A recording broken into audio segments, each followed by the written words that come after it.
Hello, my beloved. How are you doing today? Are you living your best life? Are you enjoying who you are? Today's really ordered that you can just blossom from inside out, that you express this love that you have inside out. And today we are reading together A Course in Miracles, and it's our lesson 186. Salvation of the world depends on me. Here is the statement that will one day take all arrogance away from every mind. Here is the thought of the humility, which holds no function as your own, but that which has been given you. It offers your acceptance of a part assigned to you without insisting on another role. It does not judge your proper role. It but acknowledges the will of God is done on earth as well as heaven. It unites all wills on earth in heaven's plan to save the world, restoring it to heaven's peace. Let us not fight our function. We did not establish it. It is not our idea. The means are given us by which it will be perfectly accomplished. All that we are asked to do is to accept our part in genuine humility and not deny with self-deceiving arrogance that we are worthy. What is given us to do, we have the strength to do. Our minds are suited perfectly to take the part assigned to us by one who knows us well. Today's idea might seem quite sobering until you see its meaning. All it says is that your Father still remembers you and offers you the perfect trust He holds in you who are His Son. It does not ask that you be different in any way from what you are. What could humility request but this? And what could arrogance deny but this? Today we will not shrink from our assignment on the specious grounds that modesty is outraged. It is pride that would deny the call for God Himself.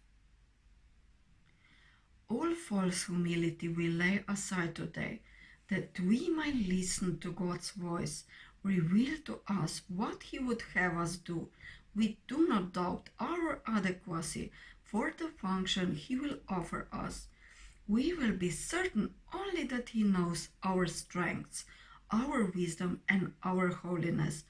And if He deems us worthy, so we are. It is but arrogance that judges otherwise.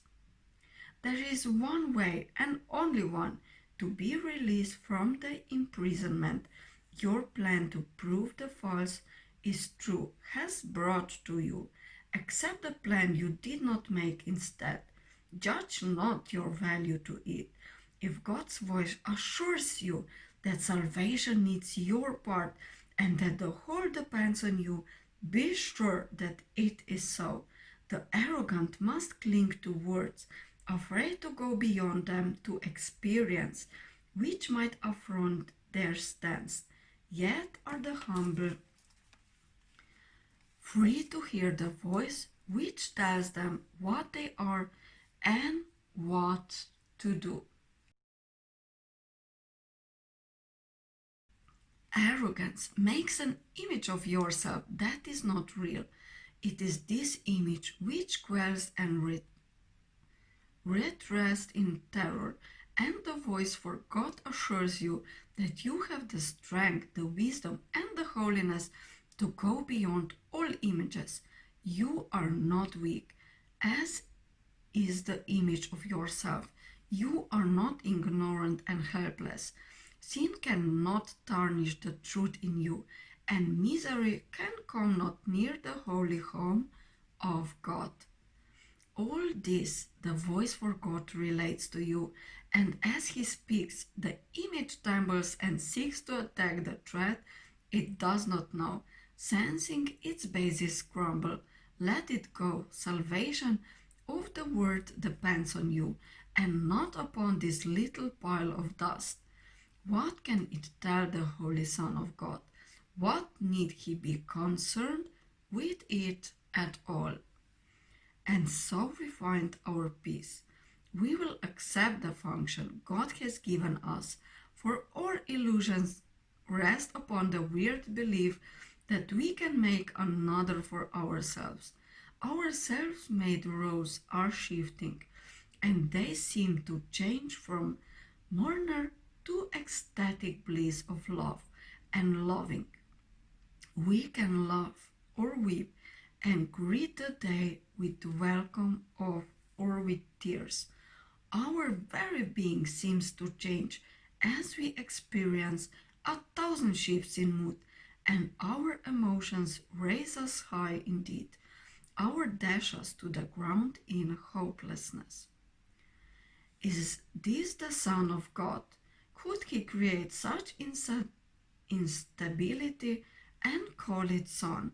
He who is changeless shares his attributes with his creation. All the images his Son appears to make have no effect on what he is. They blow across his mind like wind-swept leaves from that fall apart, pattering an instant, break apart to group again, and scamper off. Or like mirages seen above a desert, rising from the dust. These unsubstantial images will go and leave your mind unclouded and serene. When you accept the function given you, the images you make give rise to but conflicting goals, impermanent and vague, uncertain and ambiguous. Who could be constant in his efforts, or direct his energies and concentrated drive toward goals like these? The functions which the world esteems are so uncertain that they change 10 times an hour and they're more secure. What hope of gain can rest on goals like this? In lovely contrast, certain as the sun's return each morning to the dispelled night, your truly given function stands out clear and wholly unambiguous. There is no doubt of its validity. It comes from one who knows no error, and his voice is certain of its messages. They will not change nor be conflict. All of them point to one goal, and one you can attain. Your plan may be impossible, but God's can never fail because He is its source. Do as God's voice directs, and if it asks a thing of you which seems impossible, remember who it is that asks and who would make denial. Then consider this, which is more likely to be right, the voice that speaks for the Creator of all things, who knows all things exactly as they are, or a distorted image of yourself, confused, bewildered, inconsistent, and unsure of everything. Let not its voice direct you. Hear instead a certain voice which tells you of a function given you by your Creator, who remembers you and urges that you now remember Him.